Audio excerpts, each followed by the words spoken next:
فرمایا ما کانا محمد ابا احد من رجالکم ولکن رسول اللہ وخاتم النبیین وکان اللہ بکل شیء علیما۔ اس کا ترجمہ سماعت فرمائیں۔ اللہ پاک نے فرمایا میرا محبوب مردوں میں سے کسی کا باپ نہیں ہے۔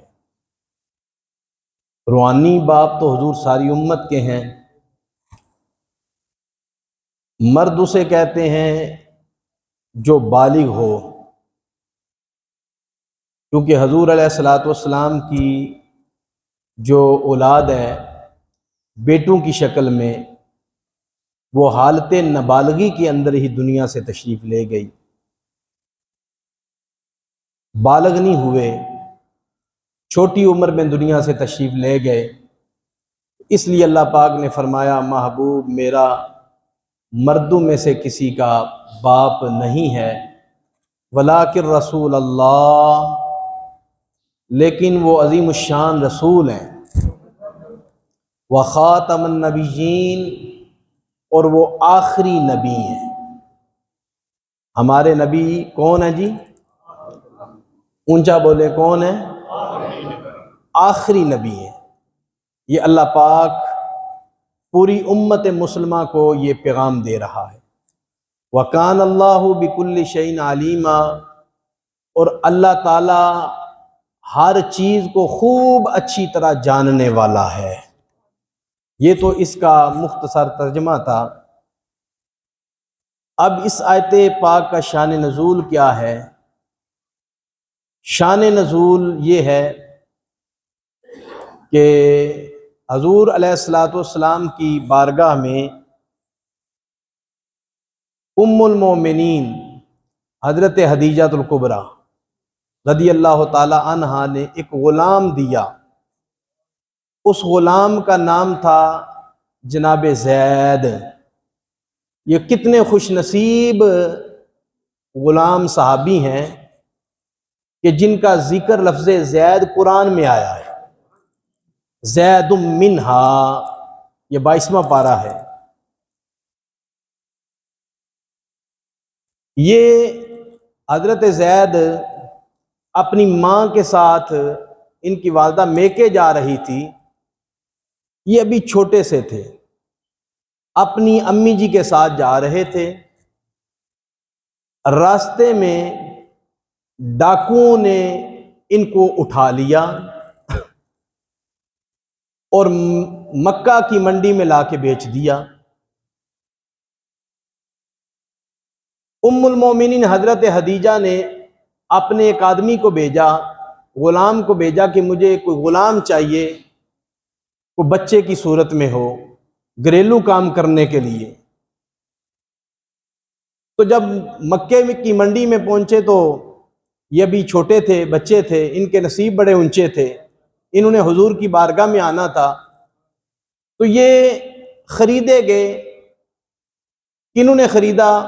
ام المومنین حضرت خدیجہ الکبریٰ رضی اللہ تعالی عنہا کے غلام نے خرید لیا اور ام المومنین کی بارگاہ میں پیش کر دیا۔ تو ام المومنین نے امام الانبیاء صلی اللہ علیہ وسلم کی بارگاہ میں پیش کر دیا، حضور یہ بڑا بچہ بڑا اچھا بچہ ہے، بڑا ہی نیک ہے، گھر کے بڑے ہی کام کرتا ہے۔ خود اندازہ کریں جو پہلے ہی اچھا ہے، وہ امام الانبیاء کی جب صحبت میں آیا تو کتنا اچھا ہو گیا ہوگا، کتنا پیارا بچہ ہو گیا ہوگا۔ ام المومنین عرض کرتی ہیں حضور بڑا ہی پیارا بچہ ہے۔ حضور نے قبول فرما لیا۔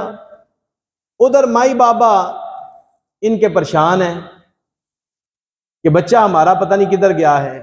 ماں بھی 24 گھنٹے روتی رہتی ہے، باپ بھی روتا رہتا ہے۔ حضرت زید کا چچا مکے کی منڈی میں تجارت کرتا تھا۔ ایک دن یہ مکے کی منڈی کے پاس آئے ہوئے تھے حضرت زید، تو چاچے نے دیکھ لیا اور چاچا کہنے لگا خدا نہ بلائے تو لگتا تو زید ہی ہے، لگتا تو زید ہی ہے۔ مائی بابا رو رو کے پریشان ہو گئے ہیں۔ قریب گئے تو وہ واقعی حضرت زید تھے۔ چچا نے پوچھا کہاں کیسے واقعہ ہوا، سارا بتا دیا۔ آج کل میں امام الانبیاء کی بارگاہ میں ہوتا ہوں۔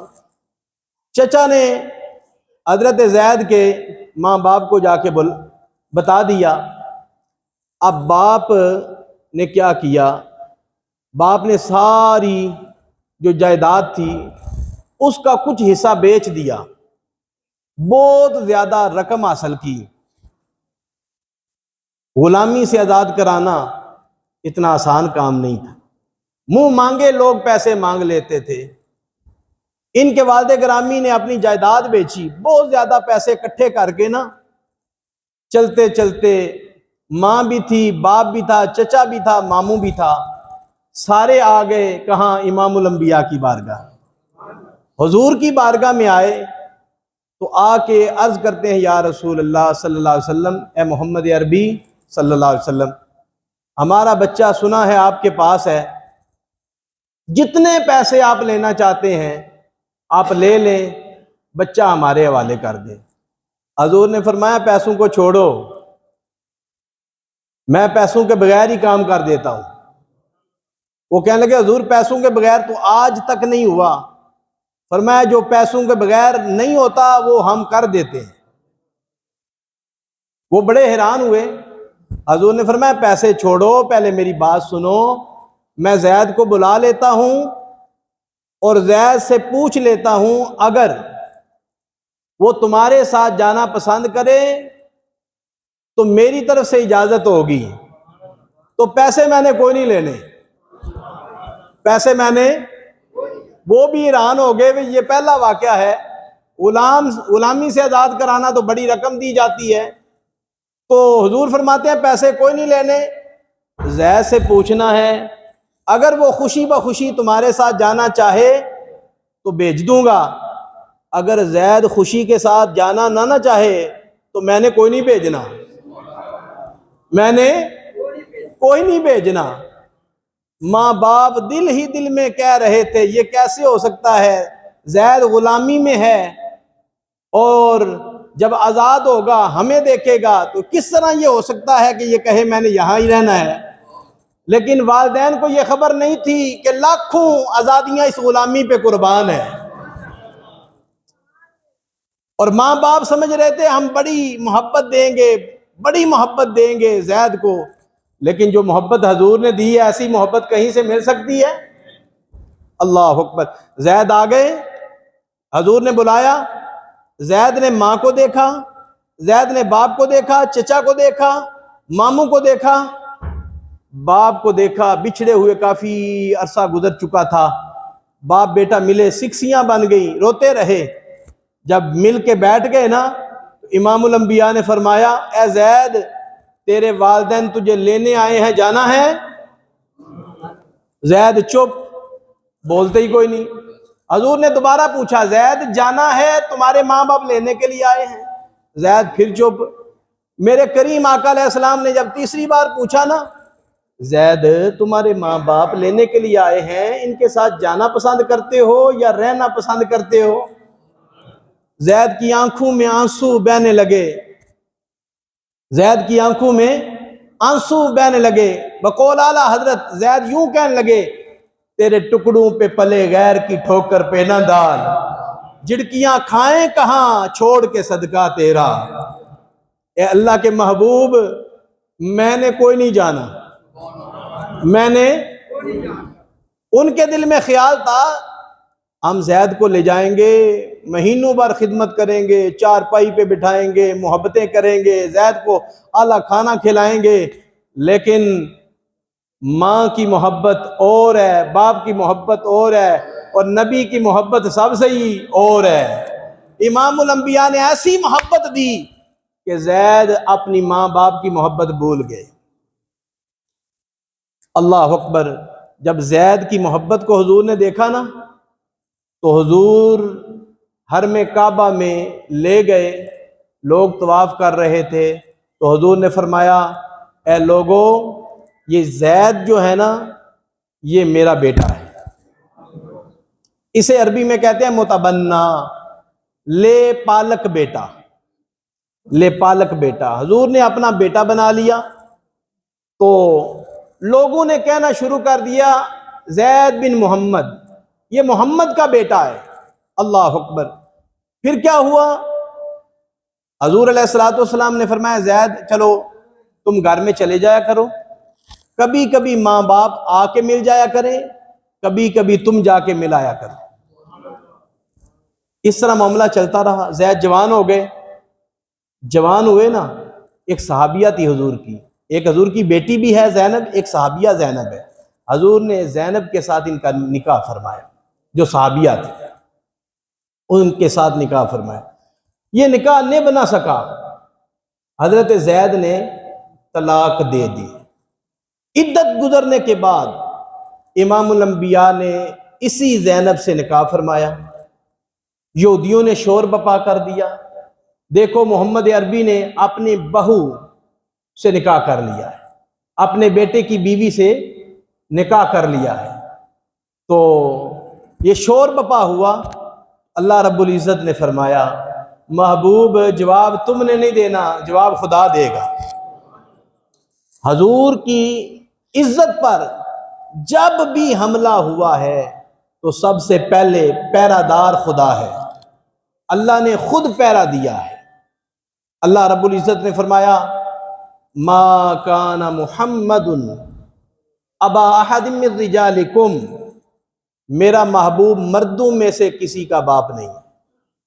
جسے تم کہہ رہے ہو نا زید بیٹا ہے، بیٹا یہ جوان ہو گیا ہے، لے پالک بیٹا ہے، حقیقی بیٹا نہیں ہے۔ حقیقی بیٹے کے مسائل اور ہیں اور لے پالک بیٹے کے مسائل اور ہیں۔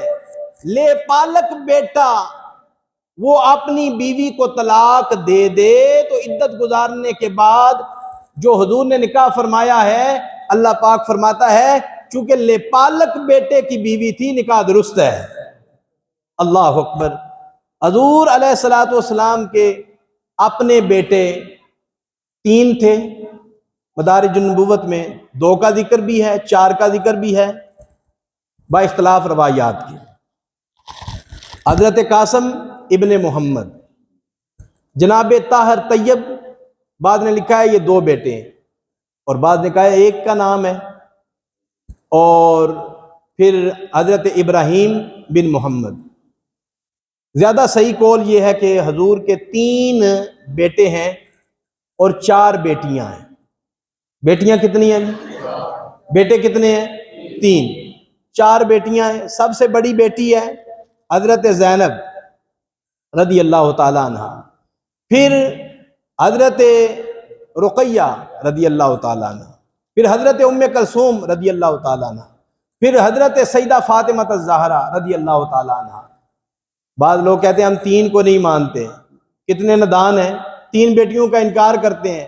ہم کہتے ہیں نادانو تم 3 کا انکار کرتے ہو، پوری امت تمہارا انکار کرتی ہے، تمہارے ماں باپ کا انکار کرتی ہے۔ حضور کی 4 بیٹیاں ہیں۔ کتنی بیٹیاں ہیں جی؟ 4 بیٹیاں، اور دماد ہیں 3۔ کتنے دماد ہیں؟ کیونکہ 2 بیٹیاں یک کے بعد دیگرے کن کے نکاح میں آئی ہیں؟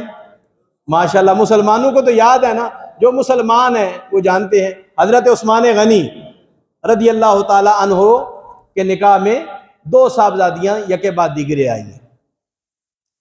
تو 3 بیٹیاں، حضرت زینب، حضرت رقیہ، حضرت ام کلثوم رضی اللہ تعالی عنہن، یہ تینوں کا انتقال ہو گیا حضور کی آنکھوں کے سامنے، اور ان کی ساری اولاد بھی فوت ہو گئی۔ پیچھے ایک ہی بیٹی رہ گئی، بیٹے بھی فوت ہو گئے، 3 بیٹیاں بھی فوت ہو گئیں اور ان کی ساری اولاد بھی فوت ہو گئی۔ پیچھے ایک ہی بیٹی رہ گئی سیدہ فاطمہ، ان کا نکاح حضرت علی شیر خدا رضی اللہ تعالیٰ عنہ سے ہوا۔ جب تینوں بیٹیاں فوت ہو گئی نا، ان کی ساری اولاد بھی فوت ہو گئی، بیٹے بھی فوت ہو گئے، یہودیوں نے پھر تانا دیا، نعوذ باللہ محمد عربی صلی اللہ علیہ وسلم ابتر ہے۔ ابتر وہ ہوتا ہے جس کی اولاد ختم ہو جائے۔ حضور علیہ الصلوۃ والسلام نے سنا تو اللہ پاک نے فرمایا محبوب جواب تو نے نہیں دینا، جواب ہم دیں گے۔ اللہ پاک نے پوری سورت اتاری، انا اعطیناک الکوثر، محبوب ہم نے کوثر آپ کو عطا فرمایا، خیر کثیر آپ کو عطا فرمائی، ساری نعمتیں ہم نے آپ کو عطا فرمائی ہیں۔ فصلی لربک وانحر، اپنے رب کی نماز پڑھیں، خوشی کے ساتھ قربانی کریں۔ ان شانئک ھو الابتر، محبوب تیرا خدا اعلان کر رہا ہے تیرے دشمنوں کے خاندان ختم ہو جائیں گے، تیرا خاندان قیامت تک جاری رہے گا۔ تیرا خاندان، حضور کا خاندان کون سا ہے جی؟ سیدہ فاطمہ الزہرا رضی اللہ تعالی عنہا کے بطن سے جو اللہ پاک نے حضرت علی شیر خدا کو بیٹے عطا فرمائے، ان کا نام ہے امام حسن حسین رضی اللہ تعالیٰ عنہما۔ یہ بیٹے حضرت علی کے ہیں، خاندان حضور کا ہے۔ آپ کا خاندان بیٹے سے چلتا ہے، امام الانبیاء کا خاندان بیٹی سے چلا ہے، بیٹی سے چلا ہے۔ اللہ اکبر۔ حضور علیہ الصلوۃ والسلام کا خاندان پوری دنیا پہ موجود ہے اور قیامت تک رہے گا۔ تو یہ ہے اس کا شان نزول۔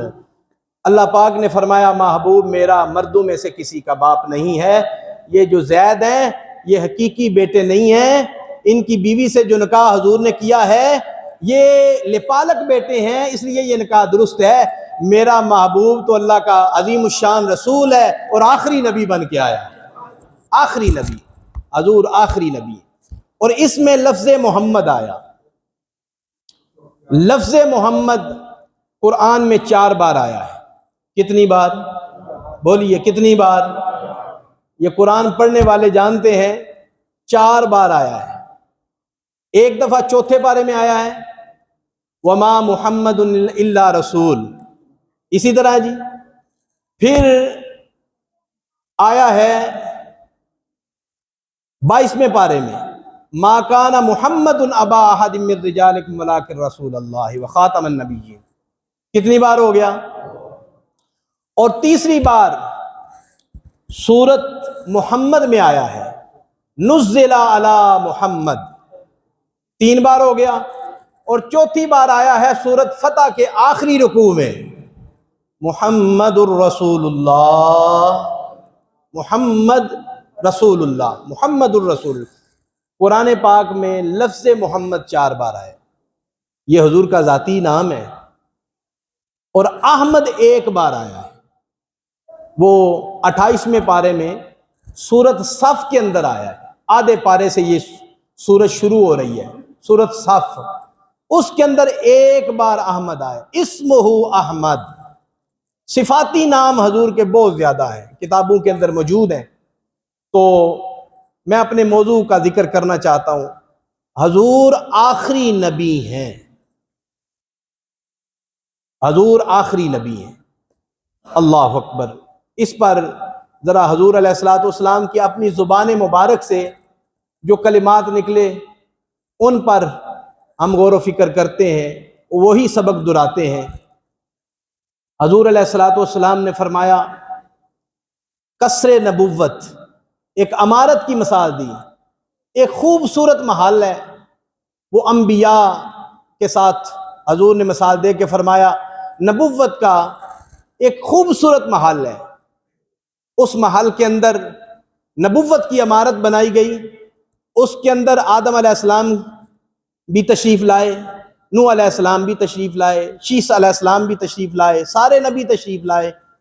اس محل میں سے ایک کونے میں ایک اینٹ باقی رہ گئی۔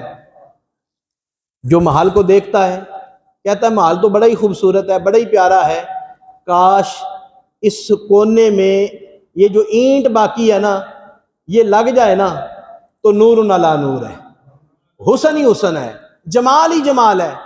حضور فرماتے ہیں انا لبنا، تو وہ آخری اینٹ قصر نبوت کی میں ہوں، وہ قصر نبوت کی آخری اینٹ، انا خاتم النبیین، میں آخری نبی ہوں، لا نبی بعدی، میرے بعد کوئی نبی نہیں۔ یہ حدیث پاک ہے۔ پھر حضور علیہ الصلوۃ والسلام نے فرمایا زمین کے اوپر جتنے ریت کے ذرات ہیں میں ان ذرات کے برابر گواہی دیتا ہوں کہ میں ہی اللہ کا آخری نبی ہوں، میں ہی اللہ کا آخری نبی ہوں، آخری نبی ہوں۔ پھر میرے حضور فرماتے ہیں، آقا علیہ الصلوۃ والسلام نے فرمایا ان ابی ہریرہ رضی اللہ تعالی عنہ قال فضلت علی الانبیاء بست جوامع الکالم۔ حضور فرماتے ہیں، ابو ہریرہ راوی ہیں، 6 فضیلتیں اللہ تعالیٰ نے مجھے عطا فرمائی ہیں، یہ 6 کسی اور نبی کو عطا، ویسے تو بڑی فضیلتیں ہیں، اس حدیث پاک میں حضور نے 6 کا ذکر فرمایا ہے۔ پہلی فضیلت جوامع الکالم، اللہ نے مجھے جامع کلمے عطا فرمائے۔ میں کلام تھوڑا کرتا ہوں، ذخیرہ اس کے اندر زیادہ ہوتا ہے۔ سمندر کو کوزے میں بند کرنے والی بات ہے۔ سارے نبی خطیب ہیں، سارے نبی اچھی گفتگو فرمانے والے ہیں، لیکن حضور فرماتے ہیں اللہ نے مجھے جامع کلمے عطا فرمائے، میں کلام تھوڑا کرتا ہوں، ذخیرہ زیادہ ہوتا ہے۔ اب دیکھیں حضور نے فرمایا جو اپنے لیے پسند کرتے ہو وہی دوسروں کے لیے پسند کرو۔ یہ کلمہ چھوٹا سا ہے لیکن ساری کائنات کا مستقبل اور سکون اس کے اندر بند ہے یا نہیں؟ اگر سارے لوگ وہی جو اپنے لیے پسند کرتے ہیں، سارے لوگ جو اپنے لیے پسند کرتے ہیں، مثلا اپنے لیے کوئی بندہ دھوکہ پسند نہیں کرتا، جھوٹ پسند نہیں کرتا، غیبت پسند نہیں کرتا، دھوکہ دہی پسند نہیں کرتا، ظلم پسند نہیں کرتا، غیبت پسند نہیں کرتا، اپنی ذات کے بارے میں چغلی پسند نہیں کرتا، یعنی جو بھی کہہ لیں اپنی ذات کے بارے میں ہر کوئی بندہ اچھی سوچ رکھتا ہے۔ تو حضور نے فرمایا بندہ مومن اگر اپنے بارے میں تیری سوچ اچھی ہے، پکیزہ ہے، تو دوسرے مسلمان بھائی کے بارے میں بھی ایسی سوچ ہونی چاہیے نا۔ حضور فرماتے ہیں اللہ نے مجھے جامع کلمے عطا فرمائے۔ پھر حضور فرماتے ہیں، ایک صحابی نے پوچھا حضور ہمیں کیسے پتا چلے کہ یہ گناہ ہے یہ ثواب ہے؟ حضور نے فرمایا جو کام کرتے ہوئے تجھے دل میں کھٹکے نا، سمجھ لینا گناہ ہے۔ اگر دل میں سکون ملے کام کرتے ہوئے اور تیرا دل گواہی دے ہاں کام اچھا ہے، تو سمجھنا گناہ کوئی نہیں۔ ایمان سے بتائیں حضور نے جملے تھوڑے بولے ہیں لیکن کمال کے ہی بولے ہیں۔ حضور فرماتے ہیں اللہ نے مجھے جامع کلمے عطا فرمائے۔ پھر حضور فرماتے ہیں وَنُصِرْتُ بِالرَّعْبِ، روب کے ساتھ اللہ نے میری مدد فرمائی ہے۔ 1 مہینہ دور مسافت پہ اگر کوئی کافر بیٹھا ہے نا میرا دشمن، اسے ایسے میرے بارے میں ڈر لگتا ہے، اگر اس کی سوچ گندی ہے میرے بارے میں، میرے قریب آنے میں 1 مہینے کی مسافت دور بیٹھا ہے، اگر میرے بارے میں غلط ارادہ رکھتا ہے نا، اس پر میرا روب اس طرح طاری ہو جاتا ہے جیسے ابھی وہ میری تلوار کے نیچے بیٹھا ہوا ہے، اتنا میرا روب، 1 مہینے کی مسافت تک میرا روب جاتا ہے۔ پھر حضور فرماتے ہیں وَأُحِلَّتْ لِيَ الْمَغَانِمُ، اللہ نے میرے لیے، میری امت کے لیے مال غنیمت حلال فرمایا ہے، اور کسی کے لیے نہیں۔ پھر حضور فرماتے ہیں وَجُعِلَتْ لِيَ الْأَرْضُ مَسْجِدًا وَطُہُورًا، اللہ نے ساری کائنات کی زمین کو میرے لیے مسجد بھی بنا دیا، پاک بھی فرما دیا۔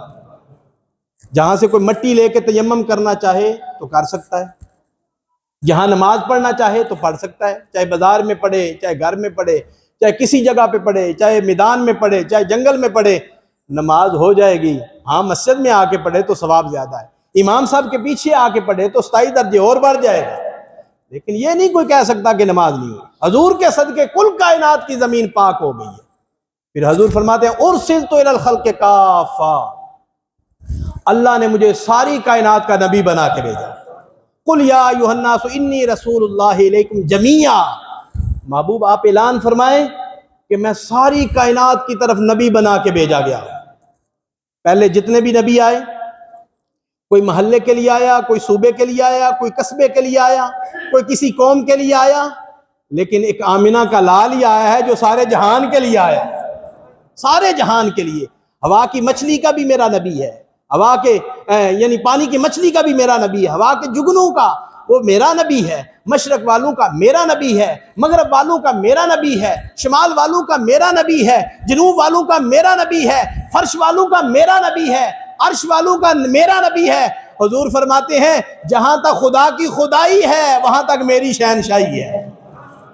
حضور ساری کائنات کے نبی ہیں، کسی نبی کو یہ شان حاصل ہے، یہ فقط آمنہ کے لال کو حاصل ہے۔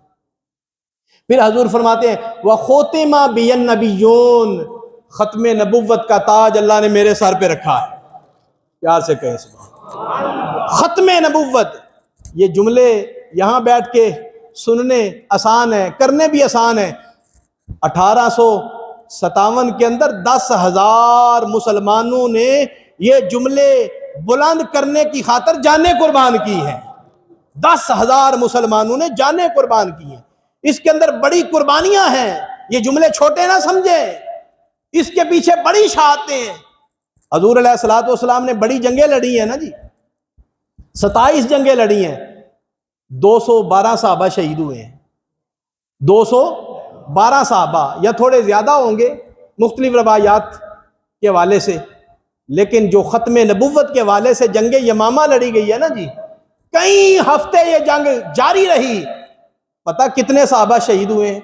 ایک جنگ میں 1200 صحابہ شہید ہوئے، 1200 صحابہ، اللہ، ان میں 700 قرآن کے قاری تھے۔ سیدنا صدیق اکبر رضی اللہ تعالیٰ عنہ کے دور مقدس کے اندر یہ جنگ لڑی گئی ہے، کئی ہفتے تک یہ جنگ جاری رہی۔ اور مسیلمہ کذاب جو حضور کے پاس آیا تھا، حضور کے دور کے اندر، اس نے اعلان نبوت کر دیا اور کہنے لگا اے محمد صلی اللہ علیہ وسلم، آپ بدر میں نبی تھے اور بعد میں چلو آپ کی زندگی کے اندر میں نبی نہیں بنتا، آپ لکھ کے دے دیں کہ جب آپ دنیا سے پردہ کر جائیں گے پھر میں نبی بنوں گا، یا مجھے خلیفہ بنا لیں۔ حضور کے ہاتھ میں چھڑی تھی، حضور نے فرمایا تم نبوت کی بات کرتے ہو، تم خلیفہ ہونے کی بات کرتے ہو، میں تجھے نبوت خلیفہ تو دور کی بات ہے، بڑے عہدے ہیں، میں تو یہ درخت کی چھڑی بھی دینے کے لیے تیار نہیں ہوں۔ اس نے کیا کیا؟ حضور کے ظاہری وصال کے بعد اس نے لشکر تیار کر لیا، 60,000 کا لشکر بنا لیا۔ کتنے ہزار کا؟ 60,000 بندے اس کے ساتھ لگ گئے، 60,000 کا لشکر۔ ادھر جو مسلمانوں کا لشکر ہے وہ 13,000، بعض میں 15,000 لکھا ہے، یہ تھوڑا سا 16,000 کا لشکر، چھوٹا سا لشکر۔ ابو بکر صدیق رضی اللہ تعالیٰ عنہ فرماتے ہیں مدینے میں کوئی بندہ نہ رہے، سب چلے جاؤ، معذور بھی چلے جائیں، صحابہ بھی چلے جائیں، بوڑھے بھی چلے جائیں، اللہ اکبر، جوان بھی چلے جائیں، اور جن کے اندر ہمت ہے، اتنی عمر کے بچے ہیں جو جنگ لڑ سکتے ہیں وہ بھی چلے جائیں۔ اکیلے سیدنا صدیق اکبر رضی اللہ تعالیٰ عنہ مدینے کے اندر موجود تھے۔ کئی ہفتوں تک یہ جنگ جاری رہی، کئی ہفتوں تک، اللہ اکبر۔ ادھر نعرہ تکبیر لگتا تھا، ادھر نعرہ رسالت لگتا تھا۔ یہ رسالت کا نعرہ اس دور کے اندر پہچان تھی، اور رسالت کا نعرہ آج بھی سچے مسلمانوں کی پہچان ہے۔ بولیے نا، آج بھی سچے مسلمانوں کی پہچان ہے کہ نہیں؟ اللہ اکبر۔ ادھر سے بھی نعرہ تکبیر لگتا، ادھر صحابہ تو ویسے ہی نعرہ تکبیر کے قائل تھے نا، اللہ اکبر کے نعرے لگاتے تھے۔ تو پھر سیدنا خالد بن ولید رضی اللہ تعالی عنہ نے اعلان کر دیا وَكَانَ شِعَارُ الْمُسْلِمِينَ يَوْمَئِذٍ يَا مُحَمَّدًا۔ لفظ کتنے حسین ہیں۔ خالد بن ولید فرمانے لگے نعرہ تکبیر تو ہم مانتے ہیں، لگانا چاہیے، اور دشمن بھی نعرہ تکبیر لگا رہا ہے، دشمن بھی، اللہ سے جو کرے دور، وہ تعلیم بھی فتنہ، املاک بھی، اولاد بھی، جگیر بھی فتنہ، نہ حق کی خاطر اٹھے تو شمشیر بھی فتنہ۔ ارے شمشیر تو کیا، نعرہ تکبیر بھی فتنہ، نعرہ تکبیر بھی فتنہ بنتا ہے۔ علامہ اقبال نے کیا خوبصورت کہا ہے، ادھر بھی نعرہ تکبیر ہے، ادھر بھی نعرہ تکبیر ہے۔ خالد بن ولید فرماتے ہیں ہم نعرہ تکبیر کے قائل ہیں، نعرہ تکبیر لگانے والے ہیں، اور لیکن دوستو یہاں نعرہ اور لگانا ہے۔ دشمن جب نعرہ تکبیر لگائے تو اس کے مقابلے میں ایسا نعرہ لگائیں جو دشمن سوچ بھی نہیں سکتا۔ جو دشمن لگا بھی نہیں سکتا، لگانا تو دور کی بات ہے، سوچ بھی نہیں سکتا۔ جناب خالد بن ولید نے کیا کہا؟ جو مسلمانوں کا شعار ہے، جو مسلمانوں کا طریقہ مبارک ہے، یہ نہیں کہا کہ ابھی نعرہ بنایا ہے ابھی لگا لیتے، نہیں نہیں، وَكَانَ شِعَارُ الْمُسْلِمِينَ يَوْمَئِذٍ یا محمدہ۔ او پیارے صحابہ، اے نبی پاک کے غلاموں، او سنو، نعرہ وہ لگاؤ جو ہم مدینے کی گلی میں لگاتے ہیں، جو گلی گلی لگاتے ہیں، جو حضور کی محبت میں نعرہ لگاتے ہیں، آج وہ نعرہ لگاؤ۔ دشمن سامنے ہے، یہ نعرہ بھی دشمن سنے گا، کانپ جائے گا۔ تو تمام صحابہ نے یہ نعرہ لگایا، یا محمدہ۔ آپ بھی کہیں یا محمدہ، یا محمدہ۔ علماء نے لکھا ہے اس کو یوں بھی آپ لگا سکتے ہیں، یا رسول اللہ، چونکہ یا محمد کی بجائے یا رسول اللہ یہ صفاتی نام ہے، چونکہ ہم گناہگار ہیں، وہ تو اونچے لوگ تھے، پاک تھے، انہوں نے حضور کا ذاتی نام لیا، ہم گناہگار ہیں، ہم حضور کے صفاتی نام کے ساتھ یا لگا کے پکار لیتے ہیں، نعرہ رسالت۔ ایسے نہیں بھائی، 1200 صحابہ جان قربان کر کے ہم آواز بھی قربان نہ کر سکے، ہم کیسے مسلمان ہیں؟ سینے کا زور لگا کے کہیں نعرہ رسالت۔ ابھی ذرا ہاتھوں کو بھی بلند کر لینا، یہ ہاتھ بھی گواہیاں دیں۔ الیوم نختم علی افواہہم وتکلمنا ایدیہم وتشہد ارجلہم بما کانوا یکسبون۔ اللہ فرماتا ہے ایک وقت آئے گا منہ بند ہو جائیں گے، ہاتھوں سے اچھا کام کیا ہوگا تو ہاتھ گواہیاں دیں گے، اس لیے ہاتھوں سے اچھا کام لے لیں، مرنے کے بعد یہ کام آئیں گے۔ نعرہ رسالت، نعرہ رسالت، یہ صحابہ اکرام کا نعرہ تھا۔ ایمان سے بتائیں، آج سے 15 صدیاں پہلے یہ نعرہ لگانے والے صحابہ تھے، اور 15 صدیوں کے بعد آج نعرہ وہی لگا رہے ہیں جو صحابہ کے غلام ہیں، جو حقیقی وارث ہیں، جو حقیقی وارث ہیں، جو حقیقی ترجمان ہیں، آج بھی وہی نعرہ لگا رہے ہیں۔ دوسرا تو آج بھی نہیں لگاتا، ان کے بڑوں نے پہلے بھی نہ لگایا، آج بھی نہیں لگا رہے۔ تو تمام صحابہ نے یہ نعرہ لگایا۔ جانتے ہو اس جنگ کے اندر کون تھے؟ حضرت واشی بھی تھے، حضرت واشی بھی تھے۔ یہ حضرت واشی نے حضرت امیر حمزہ کو شہید کیا تھا، اور بڑا بے دردی کے ساتھ شہید کیا تھا۔ آنکھیں نکالی تھیں، کان کاٹے تھے، ناک کاٹے تھے، زبان کاٹی تھی، دل کاٹا تھا، گردے نکالے تھے، آنتیاں نکالی تھیں، انگلیاں کاٹی تھیں، پاؤں کی انگلیاں کاٹی تھیں، پورا جسم چھنی کیا تھا جناب واشی نے۔ انہوں نے اسلام قبول کر لیا۔ میرے کریم نبی فرمانے لگے، اے واشی تمہارا اسلام قبول ہے، تمہارے لیے شفاعت بھی کروں گا، تیرا کلمہ بھی قبول ہے، تو میرا غلام بھی ہے، تو میرا صحابی بھی ہے، لیکن ایک بات یاد رکھنا، جب تک محمد عربی زندہ ہے میرے سامنے نہ بیٹھنا، میرے سامنے نہ بیٹھنا، تو سامنے بیٹھے گا مجھے اپنے چچا کا قتل یاد آ جائے گا، قتل یاد آ جائے گا۔ یہ ایک صحابی ہیں حضرت واشی جنہوں نے حضور کا چہرہ ایک بار دیکھا ہے، اس کے بعد حضور کا حکم سمجھتے ہوئے زندگی بھر پیچھے بیٹھے ہیں۔ حضرت واشی نے دعا مانگی، اے اللہ جتنا بڑا مسلمان مجھ سے شہید ہو گیا ہے اس کا کفارہ ادا کرنا چاہتا ہوں، اتنا بڑا کوئی کافر مجھے دے میں ماروں۔ اللہ نے ان کی دعا قبول فرما لی، اور جنگ یمامہ کے اندر مسیلمہ کذاب جس نے ختم نبوت کا اعلان کیا تھا، اگر اس کو واصل جہنم کرنے کا موقع نصیب ہوا ہے تو اسی صحابی حضرت واشی کو نصیب ہوا، انہوں نے اس کو واصل جہنم کر دیا، اور واصل جہنم کر کے کہنے لگے امیر حمزہ کا کفارہ میں سمجھتا ہوں وہ ہو تو نہیں سکتا، لیکن چلو وہ غلطی تھی، میں کفار کی طرف تھا، لیکن آج میں نے بہت بڑا کافر مارا ہے، امید ہے اللہ تعالیٰ میری بخشش فرما دے گا۔ اور اسی جنگ کے اندر جناب حضرت عبداللہ بن مخرمہ رضی اللہ تعالیٰ عنہ صحابی تھے، انہوں نے پتہ کیا دعا مانگی تھی؟ ایسی دعا زندگی میں آپ نے ابھی تک نہیں مانگی، کسی نے نہیں مانگی۔ وہ ہمارا حوصلہ ہی نہیں، ہمارے حوصلے ہی پست ہیں، ہم اس آزمائش کے قابل ہی نہیں۔ یہ وعد حضرت عبداللہ بن مخرمہ ہیں جنہوں نے دعا مانگی، اے اللہ جنگ یمامہ میں جا رہا ہوں، تیرے نبی کے ختم نبوت کے تحفظ کے لیے جا رہا ہوں، اے اللہ اس وقت تک میری روح کو نہ نکالنا، اس وقت تک مجھے شہادت نہ دینا جب تک میرا جوڑ زخمی نہ ہو جائے، جوڑ میرا زخمی نہ ہو جائے، پورا جسم میرا چھنی نہ ہو جائے، تیرے محبوب کی خاطر، تیرے محبوب کے تحفظ کی خاطر، ختم نبوت کا پہرا دیتے ہوئے جوڑ زخمی نہ ہو جائے۔ اے اللہ مجھے اس وقت تک شہادت نہ دینا۔ اللہ نے ان کی دعا قبول فرمائی، جو دل سے نکلتی ہے وہ قبول ہوتی ہے، دعا قبول ہو گئی، چھنی ہو گیا جسم۔ آخری لفظ کیا ہے؟ عبداللہ بن مخرمہ کے روح پرواز کرنے لگی تو فرمانے لگے روزہ صاحب نے کھول لیا ہے۔ عبداللہ بن عمر فرمانے لگے ہاں کھول لیا ہے۔ کیسے یار، وہ عظیم صحابی تھے، روزہ رکھ کے جنگیں لڑنے والے۔ ہم 18 قسم کے کھانے کھا کے ہم نماز بھی نہیں پڑھ سکتے، وہ روزہ رکھ کے جنگیں لڑ رہے ہیں۔ عبداللہ بن عمر نے کہا ہاں روزہ کھول لیا ہے۔ فرمانے لگے ٹھہرو میں تمہارے لیے پانی لاتا ہوں۔ واپس آئے تو جنت میں پہنچ چکے تھے۔ اللہ اکبر۔ اس قدر جنگ یمامہ کے اندر صحابہ نے اپنی جانوں کو قربان کیا ہے۔ اور جانتے ہو کہ حضرت حبیب بن زید عقیدہ ختم نبوت کے پہلے سپاہی ہیں جنہوں نے جان قربان کی۔ یہ حضور کے دور کا واقعہ ہے۔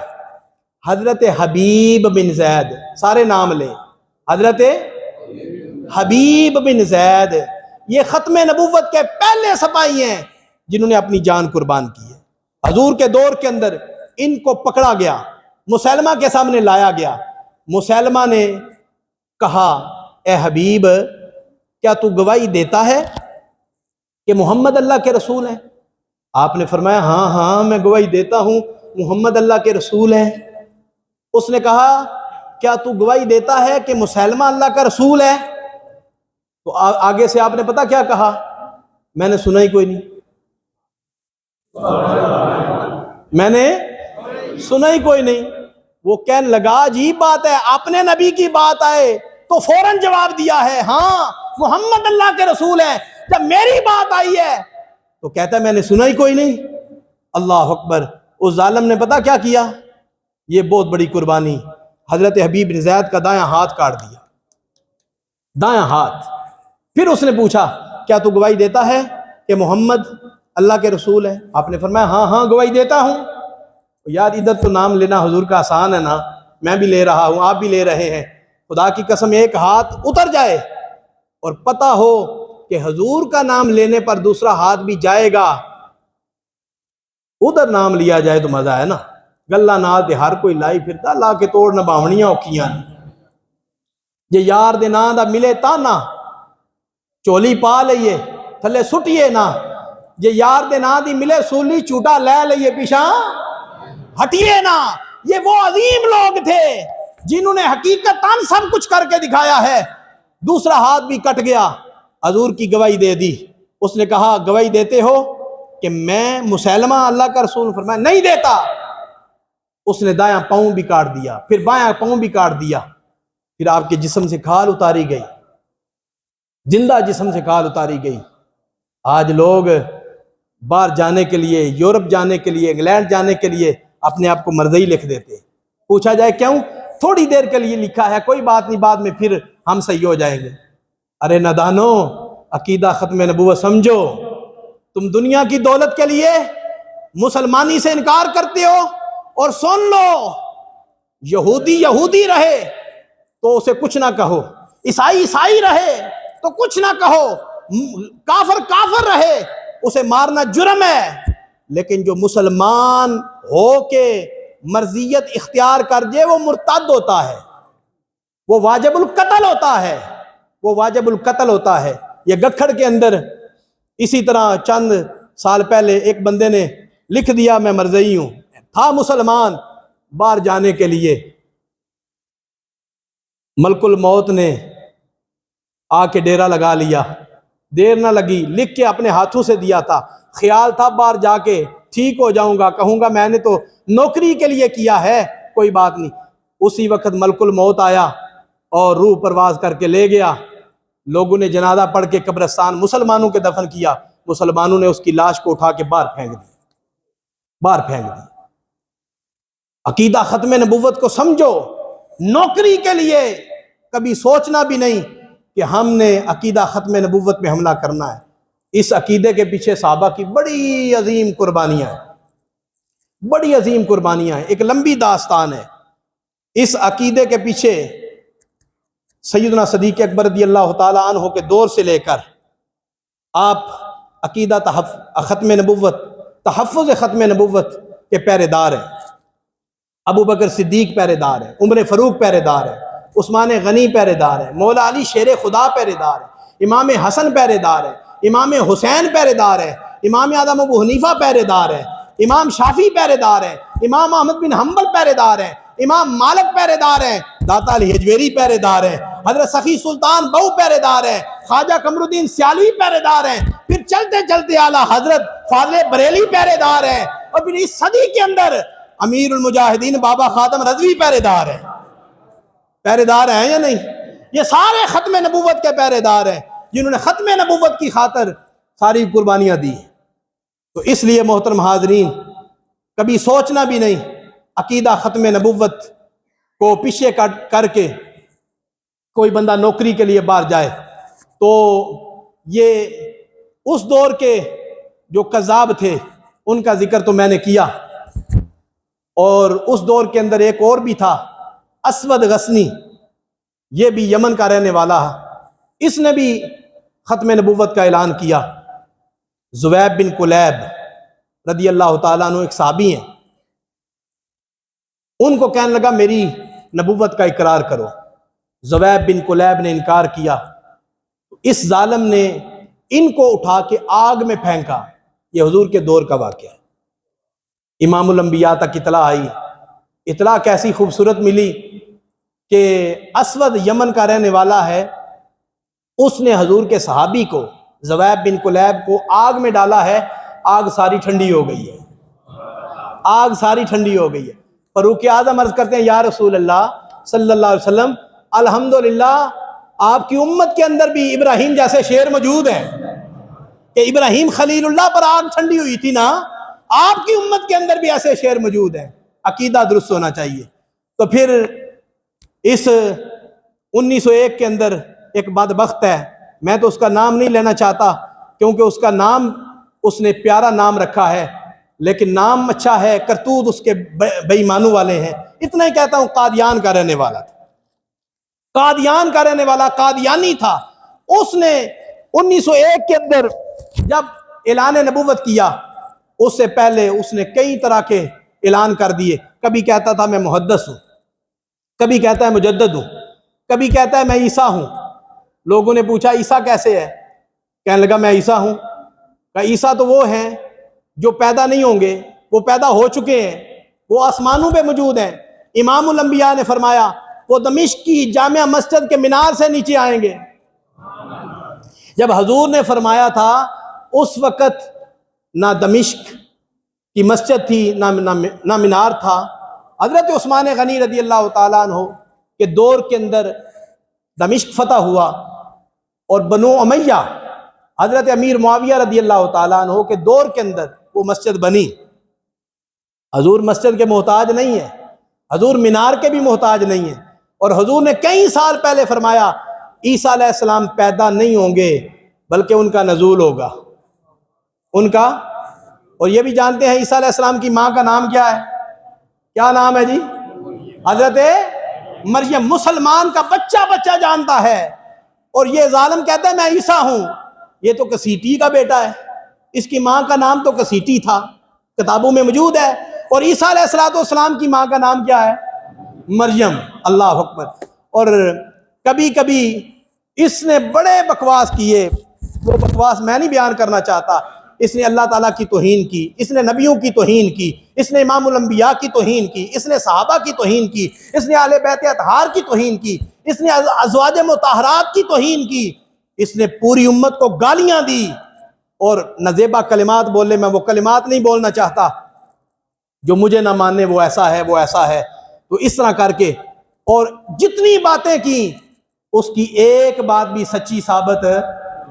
ایک دفعہ نا کہنے لگا یہ جو محمدی بیگم ہے یہ ہمارے خاندان سے ہے، اس کا نکاح میرے ساتھ نہ ہوا تو میں پرلے درجے کا جھوٹا بے ایمان ہوں، پرلے درجے کا میں جھوٹا انسان ہوں۔ ایسے پھر کیا ہوا، اس کا باپ کا نام تھا احمد بیگ، محمدی بیگم اس کے باپ کا نام تھا احمد بیگ، وہ سید العقیدہ تھا، مسلمان تھا۔ اس نے کہا اے نکھٹو اے ظالم، میں سوچ بھی نہیں سکتا اپنی بیٹی کا نکاح تیرے ساتھ کروں۔ پھر اس نے کہا اگر نکاح نہ کیا تو اس کا شوہر 2.5 سال کے اندر مر جائے گا، اور اس کا باپ، اس بیٹی کا باپ احمد بیگ 3 سال کے اندر مر جائے گا۔ آخر محمدی بیگم کا نکاح میرے ساتھ ہی ہوگا۔ جب اس نے یہ دعویٰ کیا نا، اس کا دعویٰ جب وقت گزرتا گیا، دیکھا نا کام نہیں بننے والا، احمد بیگ جس کی بیٹی تھی وہ مضبوط ہو گیا۔ اس نے اپنے پاس بلایا، کہنے لگا میں تمہیں باغ بھی دیتا ہوں، جائیداد بھی دیتا ہوں، خدا کے لیے میں نے بات کر دی ہے، اپنی بیٹی کا نکاح میرے ساتھ کر دو۔ احمد بیگ اس نے کہا یہ ہو ہی نہیں سکتا، میں اپنی بیٹی کا نکاح، تو جو مرضی کر لے، تیرے ساتھ نہیں نکاح ہو سکتا۔ اس نے کہا تھا اس کا خامند 2.5 سال کے اندر مر جائے گا۔ 40 سال کے بعد اس کا خامند مرا ہے۔ کتنے سالوں کے بعد؟ اس نے کہا تھا اس کا باپ، محمدی بیگم کا باپ 3 سال کے اندر مر جائے گا۔ پتہ کتنے سال کے اندر مرا ہے؟ 20 سال کے بعد مرا ہے۔ پھر اس ظالم نے کہا کہ میں مروں گا یا مکے میں مروں گا یا مدینے میں مروں گا، یا مکے میں مروں گا، اور مروں گا تو 80 سال سے زیادہ عمر کے ہو کے مروں گا، کم از کم میری عمر 80 سال ہوگی، 80 سال میری عمر ہوگی۔ اس سے قبل 25 اگست پیر میر علی شاہ صاحب نے اس کو چیلنج کر دیا۔ اس نے پیر میر علی شاہ صاحب کو چیلنج کر دیا۔ چیلنج اس نے اس لیے کیا کہ یہ گدی نشین یہ کس طرح ہو سکتے ہیں میرے پاس آئیں، لیکن پیر میر علی شاہ صاحب کو جگایا امام الانبیاء نے۔ پیر میر علی شاہ صاحب گئے ہوئے تھے مدینہ پاک میں، حاجی امداد اللہ مہاجر مکی وہاں موجود تھے۔ انہوں نے کہا میر علی، تیرے وطن کے اندر وہ قادیان کا رہنے والا کذاب جھوٹا بے ایمان، اس نے نبوت کا اعلان کر دیا ہے، تم یہاں ہو؟ پیر میر علی شاہ صاحب فرماتے میں رات کو سویا تو امام الانبیاء نے بھی اپنا دیدار کرا، اور فرمانے لگے میر علی تم مدینے میں آ کے بیٹھے ہو اور میرا دشمن تمہارے وطن کے اندر موجود ہے، جاؤ اس کے مقابلے میں کھڑے ہو جاؤ۔ پیر میر علی شاہ واپس آئے، چیلنج کر دیا۔ مرزا نے کہا میں چیلنج قبول کرتا ہوں۔ پیر میر علی شاہ صاحب چل کے لاہور میں پہنچے۔ 25 اگست کا دن رکھا گیا مناظرے کا، لاہور میں موجود ہے، لیکن پیر میر علی شاہ صاحب کے مقابلے میں آ نہیں سکا۔ اس نے پھر پیغام بھیجا، کہنے لگا مناظرہ ایسے نہیں ہوگا، قلم دعات کے ذریعے ہوگا، تحریری مناظرہ ہوگا، تحریری لکھیں گے تاکہ بات ساری محفوظ رہے۔ پیر میر علی شاہ صاحب نے فرمایا ٹھیک ہے، اس طرح مناظرہ اگر تو کرنا چاہتا ہے تو مجھے منظور ہے، قلم دعات تو بھی رکھنا، قلم دعات میں بھی رکھوں گا، میں نظر قلم پہ ماروں گا، جس کی قلم خود بخود چلے اس کا عقیدہ سچا ہے۔ مرزا گھبرا گیا، اس نے کہا نہیں ایسا نہیں، بیمار بندہ رکھتے ہیں جس کی دعا سے بیمار ٹھیک ہو جائے وہ سچا، ایک دفعہ دعا تم کرنا، ایک دفعہ دعا میں کروں گا۔ سنے پیر میر علی شاہ صاحب کا جملہ، آپ فرمانے لگے بے ایمان تو بیمار کی بات کرتا ہے، تو اپنی طرف بیمار رکھنا، میری طرف مردہ رکھنا، جس کی دعا سے مردہ زندہ ہو جائے اس کا عقیدہ سچا ہے۔ پیر میر علی شاہ صاحب کے مقابلے میں نہیں آ سکا۔ جو ہی پیر میر علی شاہ صاحب بادشاہی مسجد کے اندر تشریف لے گئے، اور لوریوں نے بھی کمال ہی کر دیا یار۔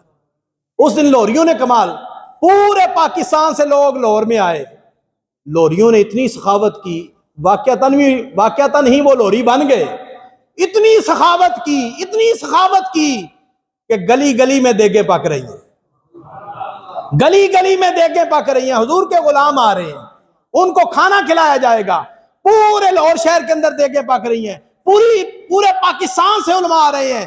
شاہی مسجد کے اندر پیر میر علی شاہ صاحب نے خطاب فرمایا، اور خطاب فرمانے کے بعد پیر میر علی شاہ صاحب، پیر جماعت علی شاہ صاحب بھی موجود ہیں، ان کو فرمانے لگے شاہ جی میں تے ٹر چلے آواں.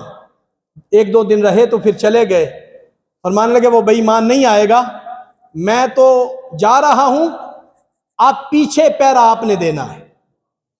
1908 کا سن تھا, رات کو جلسہ تھا لاہور کے اندر.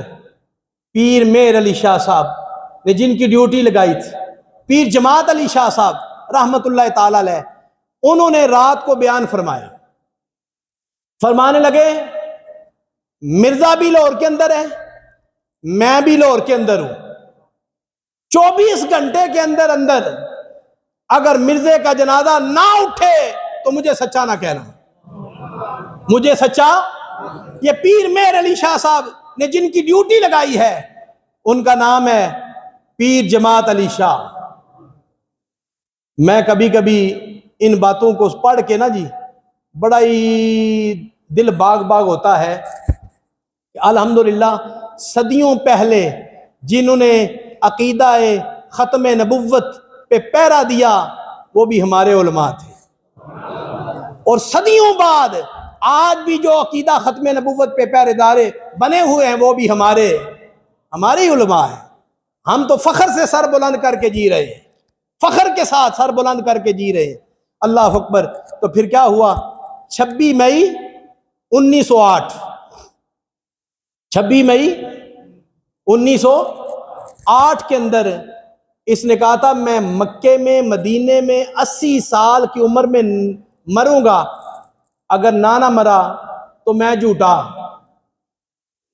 ایسا بدبخت مکے مدینے میں داخل ہو سکتا ہے؟ کیسے کیسے اس نے دعوے کیے. تو مرا پتہ کہاں ہے؟ مسلمانوں کا بچہ بچہ جانتا ہے جی, بچہ بچہ جانتا ہے. ابھی میں نے بیان نہیں کیا, نیچے سے آواز آ رہی ہے جی لیٹرین میں, اور بالکل بات صحیح ہے. 26 مئی 1908 یہ احمدیہ بلڈنگ ہے لاہور کے اندر, اس کے اندر اس کو موشن لگے ہوئے تھے, ہیضہ ہوا تھا, اور منہ سے بھی گندگی باہر آ رہی تھی, نیچے سے بھی گندگی باہر آ رہی تھی. واش روم کے اندر مرا, ملک الموت آیا, اس نے وہیں روح قبض کی, واصل جہنم ہوا. اللہ اکبر. امام الانبیاء صلی اللہ علیہ وسلم کا فرمان ہے, نبی جہاں فوت ہوتا ہے وہیں قبر بنتی ہے. نبی جہاں فوت ہوتا ہے وہیں. او قادیانیوں, ڈوب کے مر جاؤ, تمہارا حق یہ تھا اسی لیٹرین کی جگہ پہ دفن کر دیتے, کیونکہ یہ ہمارے آقا کی شان ہے. حضور نے فرمایا نبیوں کی یہ شان ہے, نبی جہاں فوت ہوتا ہے وہیں دفن ہوتا ہے. اللہ اکبر. اس لیے مرزا جھوٹا تھا, قادیانی تھا. حضور کا فرمان ہے, یہ فرمان سنے, گفتگو ختم ہے. میرے آقا علیہ الصلوۃ والسلام نے فرمایا سیکون فی امتی 30 دجالون کلہم یزعم انہ نبی وانا خاتم النبیین ولا نبی بعدی. او لوگو, او خبردار ہو جانا, میری امت کے اندر 30 بندے نبوت کا اعلان کریں گے. کتنے بندے؟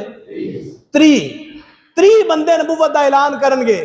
پرلے درجے کے وہ دجال ہوں گے, کذاب ہوں گے, جھوٹے ہوں گے, خیال کریں گے کہ میں نبی ہوں. حضور فرماتے ہیں آنا خاتم النبیین, میں آخری نبی ہوں, لا نبی بعدی, میرے بعد کوئی نبی. بولیے میرے بعد کوئی نبی. لو جی ایک نعرہ لگا لیتے ہیں جس سے حضور راضی ہوتے ہیں, جو نعرہ صدیوں پرانا نعرہ ہے اور آج بھی یہ نعرہ گلی گلی لگ رہا ہے, تاجدار ختم نبوت. 3 دفعہ کہے نا, اور سینے کا زور لگا کے کہے. آپ نے جان تو نہیں قربان کی, ہمارے اکابرین نے جانیں قربان کی. 10,000 لوگوں نے اپنی جان کا نذرانہ پیش کیا ہے. یار ان کے ہم نام سن سن کے خدا کی قسم باغ باغ ہو رہے ہیں. ایسے ہمارے اہل سنت کے لوگ تھے جنہوں نے اپنی جانیں قربان کی ہیں, لیکن ختم نبوت کا جھنڈا نیچے نہیں آنے دیا. آج ہم آواز بھی قربان نہ کریں تو ہم کیسے مسلمان؟ نہیں, ایک دفعہ سینے کا زور لگا کے کہیں تاجدار ختم نبوت. اللہ آپ کو سلامت رکھے, آپ کے قدموں پر میرے جیسے نکموں کی جان قربان. تاجدار ختم نبوت, تاجدار ختم نبوت. اللہ رب العزت اسی عقیدے پہ پیرا دیتے ہوئے موت نصیب فرمائے۔ وآخر دعوانا ان الحمدللہ۔